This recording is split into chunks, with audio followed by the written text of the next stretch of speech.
தரிசனங்களை தருவீராக. இந்த நேரத்தில் தரிசனங்களை கொடுத்து கொண்டிருக்கிறப்பா, தரிசனங்களை கொடுத்து கொண்டிருக்கிறேன். ஒவ்வொரு நபருக்கும் தருவீராக. உங்களுடைய கருத்துக்களை தாழ்த்தி ஒப்புக் கொடுக்கிறோம். இயேசு கிறிஸ்துவின் நாமத்தில் பிதாவே, ஆமென், ஆமென். தேவபிள்ளைகளே, கர்த்தர் இந்த நேரத்தில் உங்களுக்கும் தரிசனங்களை கொடுத்திருக்கிறார். வந்து கர்த்தர் காண்பித்த தரிசனத்தை மாத்திரம் வந்து பகிர்ந்து கொள்ளுங்கள், பாருங்கள். உங்களை அழைக்கிறேன், பாருங்கள்.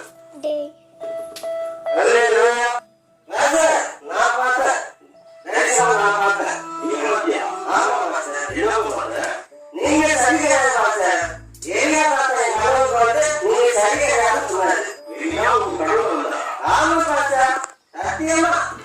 என்னப்பா சொல்ற? நீங்க சரியாக உங்க இடத்துல என்ன நம்பிக்கை